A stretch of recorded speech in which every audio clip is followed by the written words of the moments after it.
Cíntia. Ela vai se apresentar para quem não conhece, né? Eu sei que a maioria conhece ela, mas ela vai apresentar aqui para você saber o privilégio que nós estamos tendo nessa noite de aprender com uma doutora, professora, mestrada, arqueóloga. Eita, Vai pegando aí um manto, pastora. Que isso? Estou profetizando na sua vida muito mais que você já é. Deus abençoe, obrigada pelo seu coração, por estar aqui conosco. E eu vou orar por você. Estenda sua mão para cá. Senhor Jesus, nós te louvamos pela vida da pastora. Sabemos que o Senhor é o marido dela, o provedor, aquele que tem sido todo o seu sustento aqui nessa terra, durante todo o percurso que ela está aqui em Portugal, nessa nação. Nós te louvamos pelo tempo que o Senhor preparou para ela estivesse aqui. Nós estamos sempre privilegiadas por ela estar nessa casa hoje, nessa noite. Abençoe a vida dela, guarda os familiares, a casa, os bens dela, o Brasil. E prospera a vida dela cada vez mais, para que ela possa correr o mundo conforme a tua vontade, Pai. Em nome de Jesus, amém. Graça e paz, igreja. Amém? Quem não me conhece ainda, gente? Sério? Tem gente que não conhece ainda? Levanta a mão. Ah, temos uma, então realmente tem que me apresentar. Tem? Ah, é verdade. Mas eu me apresentei você lá na frente. A gente tirou selfie. Tô famosa. Muita selfie. Fila.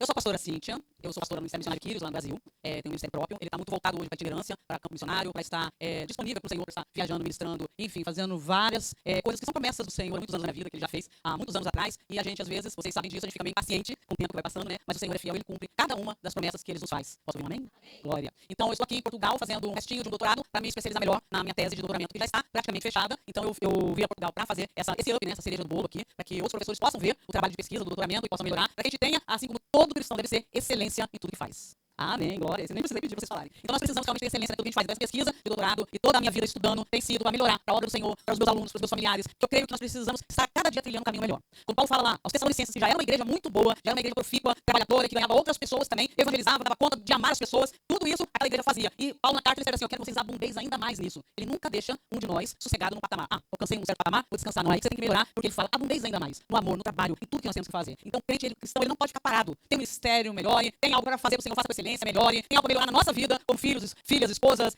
trabalhadores, temos que melhorar. Temos que olhar para essa excelência e nós temos padrões altos. E não são os padrões midiáticos. Os que estão na mídia, às vezes, envergonhando aquilo que o Senhor construiu com tanto carinho, né? Que custou um preço de cruz e que muitas vezes denigra a imagem daquilo que é o ser cristão, o ser igreja. Nós temos que melhorar isso também. Que nós temos que fazer um barulho melhor aí fora. Que as pessoas possam crer que o Senhor ainda é o mesmo e ele ainda faz uma transformação pessoal, ele ainda salva, e ele ainda cura, e ele ainda transforma. E nós temos uma ética cristã a cumprir, que está baseada na palavra do Senhor. Amém, igreja? Glória a Deus. Então hoje, o privilégio que eu tenho de estar apresentando a vocês esse resumo, né? Que vocês estudaram aí com a pastora Larissa durante esse período longo, um evangelho que muitas vezes, por ser pequeno, às vezes ele é menosprezado. Mas não é bem assim. E nós, quando estudamos a fundo, tanto a parte teológica quanto a parte histórica, quanto a parte do evangelho em si, nós vemos que Marcos é um evangelho muitíssimo importante. Então ele começa o evangelho, e essa parte eu vou ler no grego, para vocês verem que existe uma tradução nossa, bem boa mesmo, que quando a gente vê assim, as traduções, isso eu acho engraçado, né? Que muitas pessoas falam, não, isso tem que vir no original, né? É uma palavra um pouco assim, não adequada, porque os originais não mais existem, o que existem são cópias, e essas cópias, elas são, muitas delas, quando nós estudamos os manuscritos do Novo Testamento, muito, assim, fiéis dentro daquele texto, então nós não temos, como divulgam aí erroneamente, tá cheio de erro, tem problemas, nós temos uma pontuação, que às vezes é um pouco difícil para quem estuda os manuscritos, nós temos uma letra aqui, ó, lá, mas o nosso conteúdo, ele é muito confiável, as nossas traduções têm muitas traduções boas, eu mesmo fiz uma tradução agora de uma carta paulina, que modéstia à parte, eu achei muito boa, modéstia à parte, tá, gente? Tinha um aluno que falava que não era, isso não é exibição. Mas assim, eu vou ler em grego, aqui, como é que começa esse evangelho, e ele começa com essas palavras aqui, no Marcos, no 1, diz, arqueto evangelho Jesus Cristo. Ele fala assim, ó, princípio do evangelho de Jesus Cristo. Aí ele bota lá, filho de Deus. Quando ele bota filho de Deus, ele está nomeando e mostrando o que ele quer fazer com aquele evangelho. Ele quer demonstrar que é as boas novas de Jesus Cristo. E quem é Jesus Cristo? O filho de Deus. Quando ele bota o filho de Deus, ele vai trazer uma ênfase. É a bolinha do meio, Léo, aqui? A primeira, a segunda, a terceira, a quarta. É de cima? Vamos ver. Não é. É a segunda, não é? Terceira? Terceira. Terceira já citou, tudo de bom. Então nós vamos ver aqui qual é a importância do evangelho. E eu trouxe assim um resumo bem resumidinho, tá? Para que vocês possam, aquelas que não participaram, a pastora Larissa disse que nem todo mundo pôde, né? Tá de horário, etc. Participar. Um resumo que vai dar uma vontade muito grande para vocês estudarem em casa. O evangelho ele é pequenininho, tem 16 capítulos, dá para você ler, mas nunca leia apressadamente. Eu sou um pouco contrário a esses planos de leitura anual, não porque eu acho ruim de tudo, mas é porque você lê preocupado com os números, né? Vou ler 3 versículos, 4 versículos, você nem sabe o que tá lendo por obrigação às vezes. Passei a Bíblia toda, mano. Eu parei de contar quantas vezes eu já li a Bíblia toda. Parei de contar ainda na minha adolescência. Porque eu lia compulsivamente, lia. Aí chegava alguém e falava, quantas vezes já leu? Aí o orgulho me encheu o peito X vezes. Aí eu parei de contar e eu tô lendo devagar. Porque a gente lendo devagar, a gente vai meditar no texto, a gente vai entender o texto melhor, a gente vai entender o gênero que a gente tá lendo. Não se lê um evangelho da mesma maneira que você vai ler um salmo. Salmo é um estilo poético, cheio de metáforas, cheio de coisas assim que são colocadas ali, e que muitas vezes não é literal, vamos dizer assim, muito poética a linguagem, é diferente. Quando você lê um evangelho, você está lendo um outro estilo, eu vou explicar já. Mas a importância de Marcos, em pesquisas mais antigas, bem antigamente, Marcos é considerado apenas um resumo de algum outro escrito que está lá no cânone neotestamentário, ou seja, no Novo Testamento. Mas aprofundando-se um pouco mais, descobriu-se que ele não só é o mais antigo dos evangelhos, ou seja, foi o primeiro dos evangelhos a ser escrito dentre os 4 evangelhos. Foi o primeiro escrito do Novo Testamento, foi a primeira carta de Paulo aos Tessalonicenses. Foi antes de qualquer evangelho, o que foi escrito foi uma carta do Paulinho, claro, né, óbvio. Desculpa, né, gente? Mas dos evangelhos, Mateus, Marcos, Lucas e João, Marcos foi o primeiro a ser escrito. Ele também serviu de base para a escrita de Mateus e Lucas. Isso que muita gente não sabe, mas esse evangelho teve essa importância. Então, nós temos aqui uma importância tamanha que tanto Lucas, que fez uma pesquisa curada, conforme ele fala em Lucas, e também ele reitera em Atos, que também é autor de Atos, ele fala, então, que fez uma pesquisa. A pesquisa ele fez aonde? Ele também se baseou no Evangelho de Marcos. Aí você fala, como é que você sabe disso? Isso é um estudo muito minucioso, teológico, que pega cada verso de cada um dos evangelhos, palavras, inclusive, muito parecidas, às vezes apenas similares, mas muito assim, iguais, muitas vezes idênticas, e que pelo número de contagem ali, a gente chega à conclusão que houve uma fonte, e essa fonte teria sido Marcos. Autor. Estudiosos presumem que Marcos seria o mesmo João Marcos, companheiro de missões de Paulo e Barnabé. Vocês lembram que Paulo, na viagem missionária, ele tinha levado um Marcos. E esse Marcos, no meio ali da caminhada, não aguentou o tranco, vamos colocar assim as minhas palavras, não está escrito. Hein? Não aguentou o tranco e pediu para sair, foi embora. Tanto que Paulo falou assim, ó, Barnabé, não levo mais Marcos. Então, o que aconteceu? Aí a gente pensa, não, Paulo brigou, que feio. Não, isso é para quem não leu a Bíblia toda, mas vocês que já leram, aleluia, vocês sabem que Paulo, quando escreve a Timóteo, fala, me traga João Marcos, porque ele me é muito útil. Ou seja, não só houve as pazes com o fujão do Marcos, né? Como também era útil a obra missionária do apóstolo Paulo. Então, é algo que aconteceu ali no meio do caminho. As citações a respeito de Pedro, se vocês notarem, ele cita muito exemplos de Pedro dentro do Evangelho. Eu contei várias das citações. Ao que tudo indica, ele recolheu as informações de Pedro. Porque João Marcos não andou, ou não temos provas suficientes para dizer que andou com Jesus. Então, ele tinha que recolher essas informações para o Evangelho de alguém que andou com Jesus. Porque Jesus mesmo não escreveu nada. Tudo que nós temos de Jesus é da oralidade dele. Então, quem escreveu as coisas a respeito de Jesus foram os evangelistas. Mateus, Marcos, Lucas e João. Então nós temos aqueles que seguiram de perto, ou discípulos, ou aqueles que coletaram material em outra pessoa, estava próxima do discípulo, aí nós temos os relatos dos evangelhos. Aí você fala, qual é a necessidade de ter 4 evangelhos, sendo que 3, eles estão ali muito parecidos? É interessantíssimo isso, mas vocês podem ver não só as linguagens, cada uma diferente da outra, né, dividido especificamente, às vezes para um público diferente um do outro, mas também, se você olhar, você vai dizer assim, não, isso não é ilusão, não pode ser, e nós temos relatos de 3 pessoas em regiões diferentes, e isso é um testemunho da veracidade do texto. Isso é mais uma das provas. Existe uma parte que nós desconhecemos, às vezes, quando a gente fala de estudos arqueológicos, existe uma arqueologia que ela se fundamenta nos textos, não é aquela que cava buraco só e acha lá um pedaço de alguma coisa. Mas você estudando os textos, também você tem esses estudos sérios e científicos. Nas melhores faculdades que nós temos, Estados Unidos, Londres, Europa, nós temos estudos sérios do Novo Testamento que atestam essas coisas todas. Então, e recolheu as informações em Pedro. Isso é maravilhoso. Explicando a autoria, eu botei um só, porque se eu for todos eles que falam sobre a autoria, e é enorme, mas nós temos outros testemunhos, mas eu botei um deles. A afirmação de que João Marcos coletou seu material de Pedro, enquanto assim Eusébio considerado o historiador naquela época.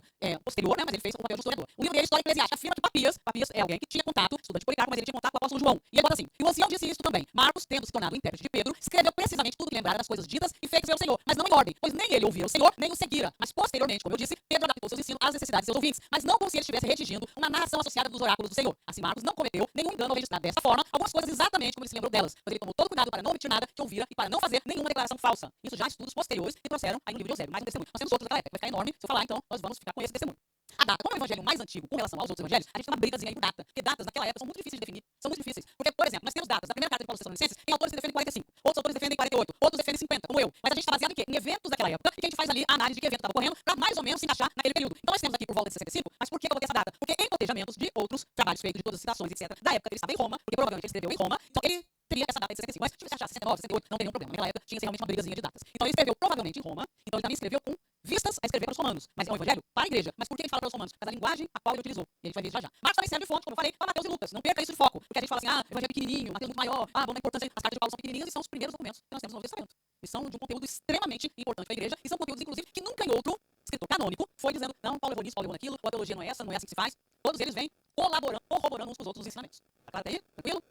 Vamos lá, gênero literário. O que eu falei? Você não vai ler um salmo da mesma maneira que você lê um evangelho, você não vai ver uma carta de Paulo como você lê um evangelho. Aí você fala, mas o gênero literário é evangelho mesmo? É evangelho, mas também é uma biografia, não como uma biografia moderna. Porque biografia moderna teria que ter muito mais detalhes, teria que ter uma outra roupagem na maneira de escrita. Então nós consideramos uma biografia greco-romana, é uma biografia daquela época. Então é suficiente tudo que foi mostrado. Quando a gente fala de biografia, se eu for fazer uma biografia da pastora Larissa, eu vou lá começar lá atrás do Brasil, quando ela nasceu, vou explicar toda a caminhada dela, quando ela chegou a Portugal, quando ela conheceu aquele belo cavaleiro, o pastor Hugo, né? Aquele cavaleiro que salvaram ela. É um cavaleiro, né, gente? Ele não é maravilhoso, né? Então, ele tá em casa ouvindo, por isso que eu tô falando. Ele não pode ouvir, tá proibido, né? São mulheres. Então, uma biografia greco-romana. Não é uma biografia que eu vou contar lá, Jesus nasceu, aí ele teve uma dorzinha de barriga, aí Maria foi lá. Aí Maria deu um chazinho pra ele e melhorou. Não é isso que ele está falando. É uma biografia um pouco mais reduzida, vamos chamar assim. Mas não deixa de ser uma biografia. Faz parte dos evangelhos sinóticos ou sinópticos. Eles querem dizer ver em conjunto ou ver junto. Mateus, Marcos e Lucas são os 3 evangelhos que são considerados sinóticos. Ou seja, eles têm o mesmo enredo, a mesma ótica, a mesma visão, as mesmas coisas. Difere um pouquinho uma coisa dali, uma coisa ali. Por causa do quê? Do público e da maneira e do próprio autor. Quer ver uma coisa maravilhosa da parte de Deus? Ele não tira particularidade dos autores.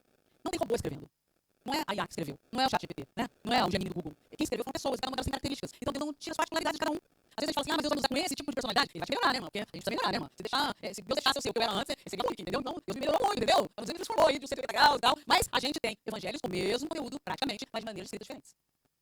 Nós temos uma característica no Evangelho de Marcos, que são latinismos. O que seriam isso? São palavras que vieram do latim, mas foram emprestadas ao grego. Nós temos essa característica. O que reforça, inclusive, o público que ele escreve, está escrevendo para os romanos. Roma fala latim, não fala grego. Por que naquela época todo mundo escrevia e falava grego? Porque grego é igual o inglês nosso hoje. O inglês está em todo lugar do mundo e se comunica, não é verdade? Então, era o grego, era assim como o inglês hoje. Então nós temos aqui latinismo, porque Marcos está no local onde fala latim, mas todo mundo, apesar de Roma ter tomado o poder, quando Jesus estava em terra, era Roma que estava no poder, porque quando Paulo estava escrevendo, a Roma que estava no poder, mas eles adotaram o grego porque estava muito disseminado. Não tinha como tirar de o grego, todo mundo falava grego, então ele pegou palavras em latim, impressou ali e fez o que ele chama desses latinismos. Uma sintaxe simples, tem. O pessoal fala assim, que Marcos é mais fraquinho no escrito e tal. É verdade, de qualquer forma a gente fala isso. Eu não falo que ele é menos caprichado, vamos dizer assim. Menos caprichado um pouco com Lucas, que escreve melhor, que a carta anônima de Hebreus, não fale de Paulo, eu falo mais com vocês. Não é Paulina de Hebreus, não é. Mas o autor de Hebreus tem um grego muito bom, o grego de Paulo é muito bom, o de Marcos é um pouco mais assim, sabe? Esse ensino médio, não é exatamente acadêmico, mas dá muito bem pra entender, tanto que quando foi feita a tradução, não teve muitos problemas com a sua tradução. É um pouco mais simplesinho. Destaques na fala de Marcos. Olha o que nós temos. Nós temos duas repetições da palavra evangelho. Ele começa falando do evangelho. Cristo, ele fala de filho de Deus. E uma palavra que eu amo, que é ensinar. A professora tem que chamar ela, né? Ensinar. Então são destaques que Marcos utiliza na sua fala, no evangelho inteiro. Então ele bota assim, Jesus é também Messias, servo também. Ele vai tirando aí quem quer ser maior, ser menor, e aí vai lapidando a gente, vai, né? Vai lapidando a gente, vai diminuir. É rei, mas também é aquele que morre na cruz. Né? E a gente não vai passar no sufoco, né? Mas o Filho de Deus desce, morre na cruz, e a gente não vai passar no fogo. Pouca doutrina oral para dar lugar à oração. Jesus não tem age, tem uma velocidade maior escrita, tem assim, os testemunhos são mais vigorosos, são mais rápidos. Ele bota assim, Jesus em ação. Ele vai trazer, na verdade, aquele Jesus que está em ação. Não é aquele que vai, por exemplo, se parar muito tempo no lugar, não vai pegar as conversas do homem, ele bota Jesus ensinando, fazendo. É ação. É uma ação, é uma escrita, o povo romano é muito bonito, tá? Muitas pessoas que estudam o livro acham que esse militarismo que tinha em Roma, que a gente estava escrevendo lá, de Roma, essa ação ia ser muito bem recepcionada para aqueles que ouviram o evangelho. Então nós temos essa característica aí também. O verbo ensinar aparece frequentemente, é muito frequente. Então tem lá, ó, Marcos 1:21 ensinava ali, Marcos 4 ensinava, 4:22 ensinava, 9:1 instruía, 10:1 continuou ensinando. Ele tem essa coisa do ensinar o tempo todo, é muito frisado isso no evangelho. Tanto é que o grego, na palavra didascon, que é um participo presente indicativo, que é aquela ação contínua, ele tem vários lugares, não tem só isso, tá? Eu só botei para dar só exemplo. E o didasken, ensinar no infinitivo, também está ali. Tem outros tempos também. Então o grego, claro, vocês conhecem grego assim a fundo, mas o grego ele tem esses tempos, esses modos, essa característica, que faz ele uma língua assim, bastante difícil, às vezes para a tradução. Dependendo de como esteja o ativo, como esteja, se é particípio, se está no isso, se está no presente, ele tem uma outra entendimento. Não é igual o inglês, por exemplo, pega aqui, white. Não, vai ser branco e som, né? É branco passado, branco presente, branco puro, branco no infinitivo, mas ele não é assim. Então nós temos essa habilidade maior do grego. Como ensinar é um ensinar o evangelho, vamos ver esse discipulado do mestre do ensino, a forma bem reduzida, a nos faz explicar a importância do ensino e o rendimento deste. Quem está ensinando é um discípulo. O discípulo aprende de mestre. Então, como muito frisado, eu quero pegar tudo que esse evangelho tem. Você não jantar, né? A gente já tem a sua quanto tempo você vai virar? Que você já está falando, não, calma, então eu resumi o máximo que eu pude. Essa passagem de vocês, né? Então, vamos pegar. É um amor mesmo, eu amo. O chamado discipulado. Vamos começar a ler. Disse Jesus, vinde após mim. Após mim, ele está na frente, certo? E eu vos farei caçadores de homens. Então eles deixaram imediatamente as redes e seguiram. Imediatamente forte. Mas essa Marcos escrever ação. Ao mesmo tempo que ele escreve ação, avisando uma coisa que é o chamado discipulado e a aceitação. Mesmo. Pensa um pouquinho, você fala assim, Jesus chamando. Às vezes Jesus chama assim, você olha, não? Então, deixar e pensa comigo. Você começa lá, hoje, pensador. É pobre não, tá, gente? Não é pobre não. Eles tinham empregados, eles tinham barcos grandes. A arqueologia já fala de um barco um pouquinho maior. Não tem como provar exatamente, mas existe tudo nesse sentido. Então não é pensador. Não, pensador empresário, tá, gente? Naquela época não tinha, né? As IPEX, não tinha, né? As IATA Vida. O que era o empresário? Era dono de barco, dono de comércio. Era uma pessoa que tinha gado. São os empresários da época. São aqueles que tinham escravos, são aquelas pessoas de posse. Então você acha que pescadores não fazer fogo. Não, eles deixaram tudo e seguiram Jesus. Não era um chamadinho, não. Era um chamado. Pouco mais adiante, 20 filhos de Zebedeu e João, seu irmão, estavam no barco consertando as redes. E logo chamou, deixando eles no barco. Seu pai Zebedeu com os empregados. Entendeu? Não eram simplesmente pescadores. Seguiram após Jesus. Agora vamos combinar? Pensa comigo. Você tem lá o seu negócio, aí chega um homem do nada e fala: vem, vou fazer vocês pescadores de homens.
você vai falar aqui, já é Jesus? Tamo junto? Pensa bem nisso. Então, o chamado no discipulado, às vezes, ele não tem muita lógica racional humana, tá? Mas a gente viu o resultado hoje. Chegou o Cristiano com um fonezinho no ouvido, as ladeiras que vocês conhecem aqui de Odivelas, até 1 metro. Eu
poderia pegar o ônibus, mas eu não pego o ônibus, por quê? Porque eu quero ir andando mesmo. Aí eu vou andando, boto o fonezinho no ouvido. Outro dia a Alcione quase me pegou lá falando mistério e tal, porque a gente se encontrou assim, eu falei, eita, segundos antes eu estava falando negócio com o pai. Aí eu boto o fonezinho de ouvido e todo mundo pensa que eu estou falando com alguém. Eu estou mesmo, né? Só que o fone não está ligado no celular, ele está escondido na calça, entendeu?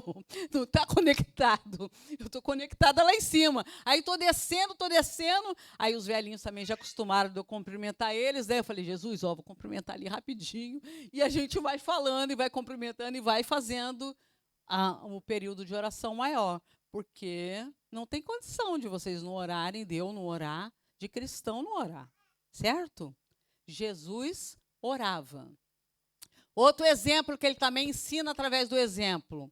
Os escribas dos fariseus, vendo comer em companhia dos pecadores e publicanos, perguntavam aos discípulos dele, por que come e bebe ele com os publicanos e pecadores? Tendo Jesus ouvido isso, respondeu-lhes, os sãos não precisam de médicos, sim os doentes. Não vim chamar os justos, e sim pecadores. Aí a gente só quer ficar na elite? Ou a gente quer se misturar? Eu não estou falando de roda de escarnecedores, que é outra coisa que Salmo 1 fala para a gente se apartar. Não estou falando disso, mas eu estou falando, você está num meio, né? E você está lá com preconceito de chegar àquele meio para falar de Jesus, ou para você ser luz naquele lugar, porque a gente não pode ser luz e estar debaixo de alguma coisa escondida. A gente tem que ser luz e iluminar, correto? Então, a gente, às vezes, tem muitos preconceitos. A Alcione estava me contando um preconceito que ela sofreu no passado, mas Deus, por amor a ela, resgatou a vida dela de qualquer forma. Mas, de qualquer forma, a gente tem que pensar nisso. A gente foi chamado para ter um chamado para mudar as coisas através de um evangelho que promete transformar as pessoas, que é o Espírito Santo que faz a obra, não somos nós. Mas nós temos o quê? A obrigação de ser sal, de ser luz, de falar e de estar nos meios. É? a mãe daquela criança linda, que eu não gravei o nome, ela está fazendo a obra dificílima dentro da própria casa, porque ela tem que ser luz naquele lugar, para influenciar aquele ambiente, e aquele ambiente, então, vir a ceder a Jesus e a seguir a Jesus. Mas isso é a obra do Espírito Santo de Deus, não é nossa, certo? A nossa obrigação é seguir aqui, ó, tudo que está escrito. E não ficar dando mau exemplo, como a gente vê por aí. Vamos falar aqui, porque muitas das vezes as pessoas não vão para os lugares por conta de maus exemplos. Aí você fala, é desculpa, a pessoa não quer ir porque ela tem uma desculpa. Pode ser e pode não ser também. Mas eu acho que a nossa obrigação é ser melhor a cada dia, amém? Então, nós temos que estar atentos aí, nós temos que estar no meio das pessoas, não apartada delas, como se fôssemos superiores. Isso não existe, mesmo porque o exemplo de Cristo é totalmente o contrário. Ele estava lá com os publicanos e com os pecadores. Missão e o modo de executar. Às vezes a gente tem muito problema de ir para um campo missionário ou para fazer as missões conforme manda o figurino hoje em dia. Às vezes faz-se muita campanha, depende-se muito do lado financeiro. Eu tenho uma coisa comigo, eu falo assim, Senhor, se vier o recurso, amém. Se não vier, eu vou tirar do bolso e glória a Deus, aleluia. Eu falo assim. Então, o que eu faço? Por exemplo, quando a gente faz atendimento morador de rua lá na Ilha do Governador, no Rio de Janeiro, nem sempre tem recurso, nem sempre tem. Mas eu não vou deixar de ir lá, não deixo, eu falo com o Senhor. A gente faz uma coisa mais simples, mas a gente faz, porque a gente tem que fazer o que está ao nosso alcance, mas não deixar de fazer por falta disso. Certo? A gente pode fazer uma coisa menor, mas pode fazer. Mas não deixar de fazer o que é maior, que é dar atenção para as pessoas, ouvi-las, fazer com que elas se sintam amadas e vejam esse amor de Deus através de nós. Obviamente, fala de Jesus, né, gente? Não pode deixar. Então, ele fala assim, ó, contudo percorria as aldeias circunvizinhas a ensinar. Chamou Jesus os 12 e passou a enviá-los de 2 a 2. Ele gosta desse negócio de estarmos juntos. Já notaram? Para orar, ele se retirava sozinho. Mas ele estava sempre. Passou a enviá-los de 2 a 2, dando-lhes autoridade sobre os espíritos imundos. Quem dá autoridade? É ele. Você não tem nada e eu não tenho nada em nós que possa fazer um espírito imundo sair. Mas Jesus tem. Então, ele que dá autoridade. Ordenou-lhes que nada levassem para o caminho, exceto um bordão, nem pão, nem alforge, nem dinheiro. Quantos empecilhos a gente tem para fazer a obra missionária? Ele fala, não leva dinheiro. Por que não leva dinheiro? Porque a dependência é do dono da obra. Quem chamou, ele vai suster. Ele vai sustentar. Se é dele, ele vai sustentar. Aí você fala assim, mas olha, não deve ser de Deus, porque tem muito problema. O pessoal que estava se infiltrando na igreja de Coríntios também falava isso de Paulo, tá? Falava assim, olha, eu acho que Paulo não é de Deus, não. Ele passa muito problema. Levou açoite, passou fome. Gente da igreja fala mal dele. Olha, uma coisa horrorosa, não deve ser de Deus, não. Por que a gente acha que só quando dá certo é de Deus? A gente está se julgando melhor que Paulo, talvez? Porque acontece. O sol nasce sobre maus, bons, justos, injustos. As coisas acontecem na vida, gente. Certo? Vamos lá, ordenou-lhes que nada levasse, que fossem calçados de sandálias e não usasse 2 túnicas. Olha a dependência de Deus. Não, vou levar uma malinha extra, né? Vou pagar lá no avião. Vai que eu preciso, né, mulherada? Vai que. Tem gente que leva uma bolsa só de maquiagem, a outra só de casaco, a outra só de roupa. O resto é presente para a família, né? Uma bolsinha desse tamanho. Mas, pensa nisso. O que ele mandou ali? Não usasse nem 2 túnicas. Recomendou-lhes, quando entrares em alguma casa, permanecei aí até vos retirardes do lugar. Se em algum lugar não vos receberem nem vos ouvirem, ao sairdes ali, sacudiu o pó dos pés em testemunho contra eles. Aí você fala, ai, que duro isso, hein? É Jesus que está falando, tá? Parou para pensar nisso? É o próprio Deus que está falando isso. Ele está falando aqui, ó, se em algum lugar não vos receberem nem vos ouvirem, ao saíres dali sacudiu o pó dos pés em testemunho contra eles. Foi assim que ele chamou esse povo para fazer missão.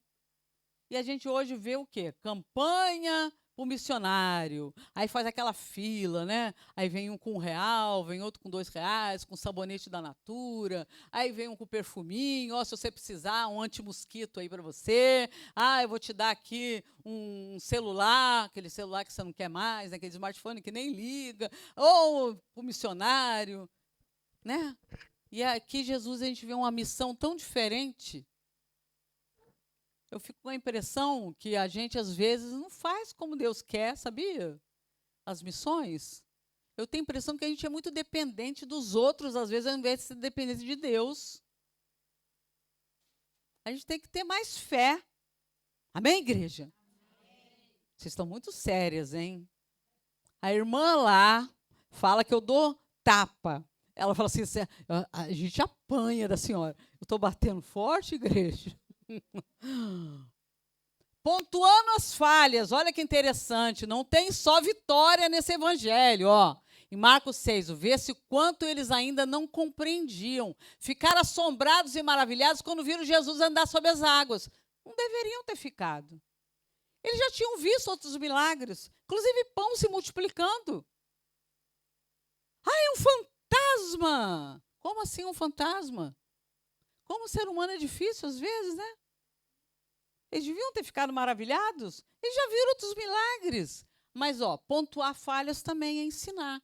Aí ele bota ainda sobre a 7,18, ele fala assim, ó, e ele lhes disse, assim também vós estáis sem entendimento. Você sabia que a Bíblia não esconde defeito de ninguém? Ainda bem que eu não estou na Bíblia, gente, porque senão vocês nunca mais vão querer me ver de tanto defeito. Não esconde defeito de ninguém. Aí a gente, às vezes, quer botar um negócio mais bonitinho, né?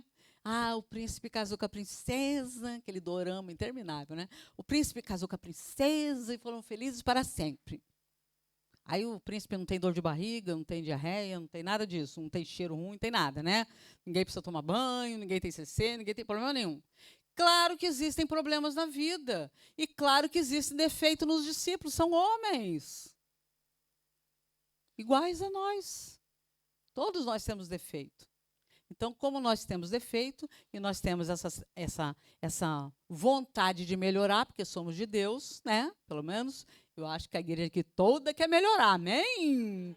Então, como a gente quer melhorar, a gente tem que entender que, mesmo com os nossos defeitos, no caminho de melhora, a gente não pode deixar de fazer a obra. Certo? Simples assim. Uma revelação e um passo a mais no discipulado. Então começou ele a ensinar-lhes que era necessário que o Filho do Homem sofresse muitas coisas, fosse rejeitado pelos anciãos, pelos principais sacerdotes e pelos escribas, fosse morto e que depois de 3 dias ressuscitasse. Agora pensa comigo no chamado lá atrás. Eles estavam lá trabalhando na sua empresa de pesca. Chega um homem chamado Jesus, fala, vou fazer vocês pescadores de homens. Eles estão andando com Jesus, estão aprendendo, estão vendo milagre, falando, olha, a gente fez um bom negócio, a gente está aí com Jesus, ele faz milagre, é filho de Deus mesmo. Vamos lá, vamos lá. Aí ele fala, ó, eu vou morrer, vou ser rejeitado, vou ser escarnecido. Eles, ué, será que ele escolheu direito? E pior é que eles iam trilhar um caminho muito similar. Então, o que me leva a crer que o Evangelho de Marcos é uma chamada à fé. Nem tudo a gente entende. E nem tudo a gente vai ter resposta nessa terra. Né, Anaíta? A gente não vai ter resposta para tudo nessa terra. Chamada à fé. O preço, a entrega de um discípulo. Então, convocando a multidão e juntamente os seus discípulos, disse-lhe, se alguém quer vir após mim, a si mesmo se negue, tome a sua cruz e siga-me. O pessoal quer o siga-me ali, mas o si mesmo se negue. Cruz, eu tenho que carregar uma. Aí vem os engraçadinhos e falam, minha cruz é minha sogra. Não é não, irmão. Não é não, tá? Não é a sogra. A sogra é bênção, e se ela não é cristã, é para você ganhar ela para Jesus, né? É um discípulo que você vai fazer para a glória de Deus. Então, não é a sogra. Mas existe uma cruz e existe um negar-se a si mesmo. Palavras do Kyrios, do Senhor. Aceitação. Mas Jesus lhes disse: não sabeis o que pedis. Podeis vós beber o cálice que eu bebo, ou receber o batismo com que sou batizado? Disseram-lhe: podemos. Tornou-lhe Jesus: bebereis o cálice que eu bebo e recebereis o batismo com que sou batizado. O fato da aceitação de ser um discípulo, mesmo não sabendo de todas as implicações, é o que o evangelista Marcos deixa de mais claro sobre o lado positivo dos discípulos. Eles aceitam. É uma chamada à fé. Porque ia ser terrível o caminho que eles iam trilhar também.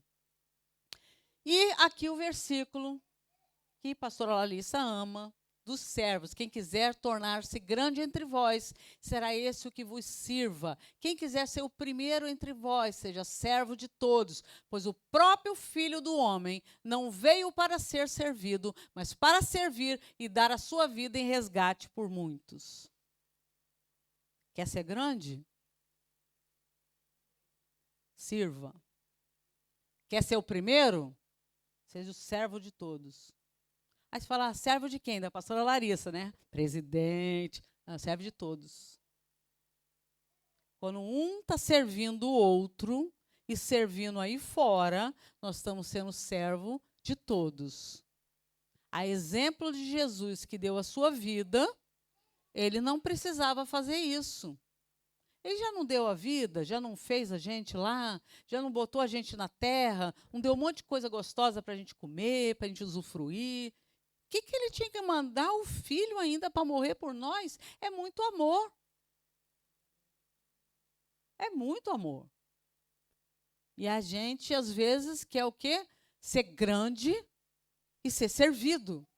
Quando o Filho do Homem veio para ser, não para ser servido, mas para servir e dar a vida. Aí eu vou perguntar para as mães aqui, alguma de vocês que é mãe, tem coragem de dar um filho de vocês por alguém? Alguém, eu vou piorar a pergunta. Alguma de vocês tem coragem de dar a vida de um filho de vocês para alguém que não presta? Alguma de vocês tem coragem de dar um filho por alguém que, vai escarnecer de você, vai cuspir na tua cara, ainda vai te botar na cruz, vai te encarcerar? Foi o que ele fez.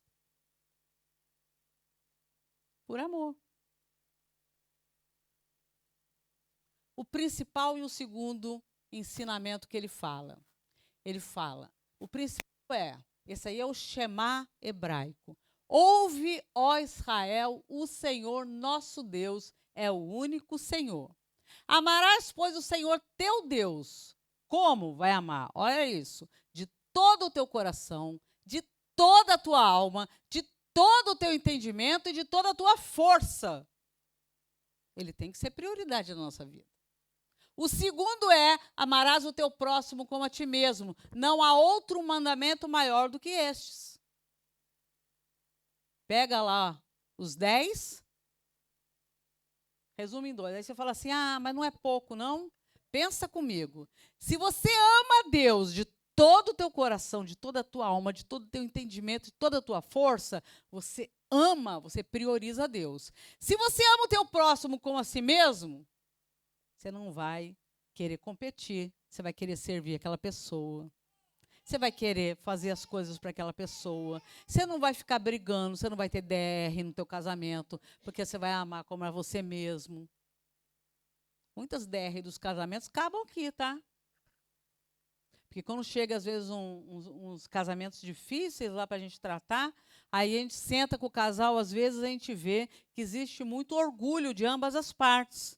E, às vezes, tem muito ego ali, de um, de outro, e nenhum dos dois vai ceder. Ora, se você tem uma vida a dois, É óbvio que um dos dois vai ter que ceder uma hora. Não dá para prevalecer duas opiniões diferentes. Vai ter que haver um consenso ali. Mas se amar o seu marido, porque aqui estamos em mulheres, se você amar o seu marido como se ama a si mesmo, e ainda, se você amar o Senhor teu Deus de todo o teu coração, de toda a tua alma, de todo o teu entendimento, toda a tua força, não vai dar tanta DR quanto dá. Os gabinetes reduzem. Porque a gente vai aprender a amar. Por que a gente não aprende um negócio tão simples como esse, né? É só você se rebaixar de você, virar um servo, amar o Senhor, amar o próximo, e entender o que Jesus está dizendo no Evangelho de Marcos. Não é fácil a prática, mas como Jesus ensinou pelo exemplo, e ele fez isso, a gente pode pensar lá atrás, o que Jesus fez? Além de ser servo, além de ser exemplo, ele tinha muita comunhão com o Pai, ele levantava para orar. Então, se você não consegue amar, a gente pode orar para amar. Eu fiz isso uma época. Aí Deus me amassou tanto, tanto, tanto, tanto, que eu aprendi finalmente a amar. Às vezes eu amo mais as pessoas do que a mim mesmo. Eu fico pensando assim, não dá. A pastora Larissa viu quanto eu sofri por uma ovelha há pouco tempo, né? Comentei com ela, a ovelha se desviando lá e eu falando assim, Jesus, chorei de verdade, lágrimas saíram do meu rosto. Porque a gente tem a tendência desse amar, de também botar expectativa. E não dá muito para se proteger com relação a isso, né? Porque a gente coloca expectativa, a gente vai sofrer. Mas a gente não pode deixar de amar. Mas também eu falei para o Satanás assim, eu não vou desistir, eu vou continuar orando, aleluia. A gente não pode desistir das pessoas, a menos que Deus fale igual falou para Samuel. Eu já passei por isso, por uma mulher. A mulher, eu orava por ela, e Deus falou, não quero que ore mais. Eu falei, eita, pegou para o lado dela. Pegou. E o nosso ide, que eu não podia deixar de falar. Ide por todo mundo e pregai o evangelho a toda criatura. Como é que anda a sua vida de pregador do evangelho? Ah, não, isso não é para mim, eu sou muito tímido. Ide. Não está dizendo assim, ide só os que são pastores. Ide os evangelistas. Ide os missionários. Tá, ide. Supõe-se que seja. Como é que está o nosso ide?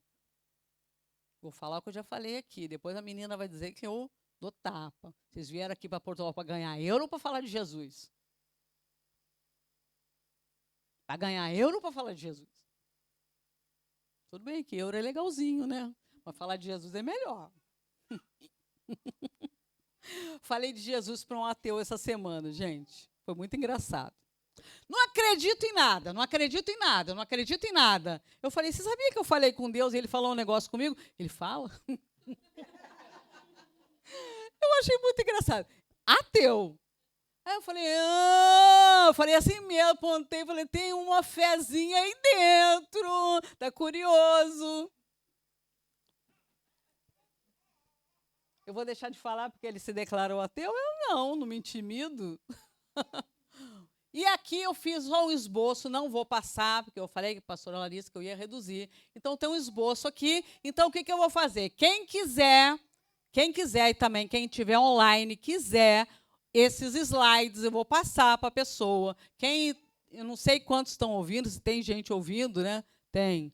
Se tiver e quiser, eu passo os slides. Se for gente que tem meu zap, pode mandar o zap, eu mando pelo zap. E quem quiser os slides, também o Léo ali tem os slides. Aqui da igreja, vocês podem pegar ali com o Léo, com a pastora Larissa. Então, tá, foi para o grupo de estudo. E quem tiver online, que quiser, é só me solicitar que eu mando, porque esse esboço é grande e que vai trazer, todo esmiuçadinho. Isso é de um autor, Brodus David Halley, que ele fez esse estudo e dividiu todo o evangelho, cada coisinha, nesses temas, que vai ficar mais fácil para você verificar e ver cada uma das coisas que são escritas ali. Então, nós temos esse esboçozinho, que não vai dar tempo de ver, obviamente, mas que vocês podem ter, só me solicitar, ou pegar para o Léo, ou pegar no grupo de estudo, segundo a pastora Larissa, já foi aí para o grupo. Amém, igreja? Glória a Deus e aleluia. Pastora Larissa, não demorei, viu?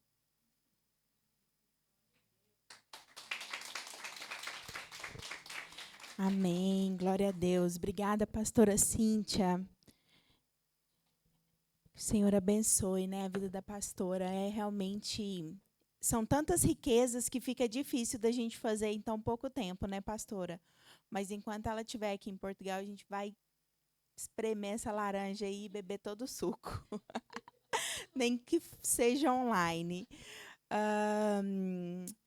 Quero louvar a Deus pela sua vida, pastora. Obrigada mais uma vez. A gente, né, tá muito feliz de agregar na nossa vida, da senhora agregar na nossa vida tanto conhecimento, principalmente do grego, que é algo que realmente a gente, né, tem muito pouco ou quase nada conhecimento.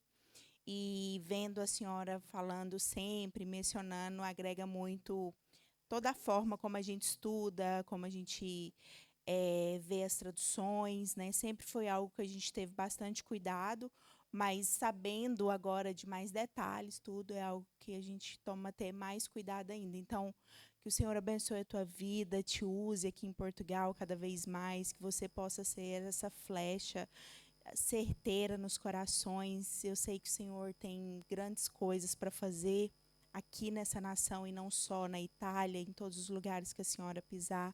Eu creio que Ele vai realizar muitos sonhos ainda na sua vida. Oro por isso, profetizo, saiba que tem aqui uma igreja que ora por tudo isso e muito mais que a gente não sabe, que os nossos olhos não viram, que os nossos ouvidos não ouviram, aquilo que o Senhor tem preparado para a senhora. Muito obrigada pelo privilégio. Obrigada. Meninas, vamos jantar, né? Tá faltando aí algumas irmãs, eu não sei o que se passou, não consegui ver o grupo, mas para quem nos assistiu online, nós queremos nos despedir de vocês agora, porque eles não podem vir, né? Agora é ali a câmera. Diz que o som tá ruim. Já me falaram ali que o som não tá muito bom. É porque a nossa câmera é nova. Gente, olha que chique tá essa câmera. Dá licença, né? Tá bonita e tá ficando cada vez... Foi mesmo. Temos uma câmera agora, estamos ainda ajustando o som e tudo para ficar cada vez melhor, né? Para aqueles que gostam, para os nossos familiares, principalmente, né? No Brasil, que estão sempre de olho. A irmã Verônica, muito tempo acompanhou, graças a Deus, né? Está aqui conosco, estudou com a gente. Então, antes de chegar em Portugal, hoje ela está aqui encerrando com a gente esse jantar. Vocês que vieram a primeira vez, muito obrigada também por estarem aqui. Eu espero encontrar vocês no próximo estudo, hein? Vou pegar no pé. E vamos jantar. Amém?